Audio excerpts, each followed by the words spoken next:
The sun was the easiest thing to blame, warm, distracting, too bright for clear thinking. I tell myself that first, because admitting anything else feels like stepping off a cliff. 2 summers ago, I thought a quiet day at the beach with Alex would be nothing more than a balm for the tired corners of my life. What I didn't expect was the way one ordinary touch could unspool so many truths. Mark had been distant for years, folded into spreadsheets and late meetings until the house felt like a well-kept hotel rather than a home. I'd come to accept his absences like a weather pattern you learn to dress for. Alex was a friend, 28, practical, the kind of man who showed up with a six-pack and a suggestion for where to set the umbrella. He'd known us forever, more like family than friends sometimes, and when Mark canceled again at the last minute, it made sense to ask him to come. Or at least, that's what I told myself. We parked and walked the kind of lazy, unhurried route that let conversations creep up between us. Alex kept his headphones off for once. He noticed when I squinted at the sun and offered to bring the sunscreen. He watched me with a curiosity that was kind, not transactional, and something in me, rusty and overlooked, took notice. I blamed the heat, the salt air, the way the horizon made everything feel like a painting and not a life. When I asked if he would help me with the oil for my shoulders, "My back's been acting up," I said, half a joke, he offered without hesitation. His hands were careful at first, learning the map of my shoulder blades like a cartographer. It felt like a million other benign moments. A husband massaging a wife, a friend lending support. But the world was quieter that day, and the small noises, the rhythm of his breathing, a breath that lingered a fraction longer, became louder in my chest. Something shifted, small and slow, like a stone inching down a hill. I felt it in a way that made me want to stand up and run. Instead, I closed my eyes, because I thought if I didn't look, the truth might not see me. Later, I would call that cowardice. In the moment, I called it curiosity or loneliness, or a failure of imagination. Alex's hands continued, and for a heartbeat the line between comfort and something else blurred. I told myself it was harmless. I told myself a lot of things.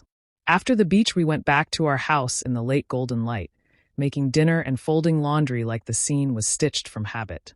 Alex lingered longer than a guest ought to, watching me move around the kitchen. He made small jokes, the kind that nudge you awake. Mark arrived late, offering the routine kiss that wore thinner every year.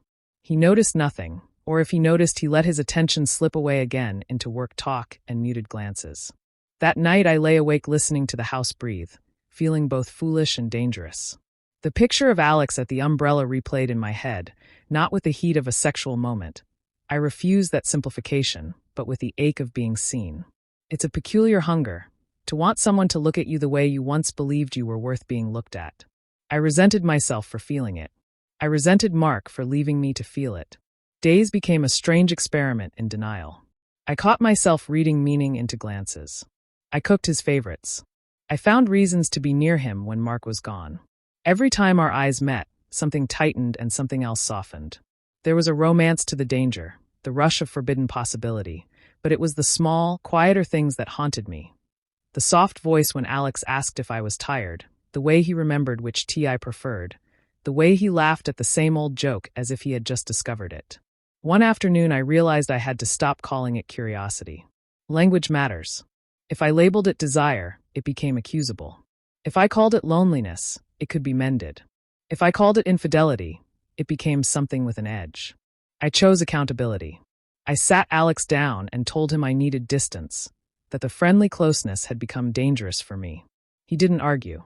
He understood in the way good men do, with quiet shame and an offer of respect for boundaries. It didn't fix everything. The ache didn't evaporate.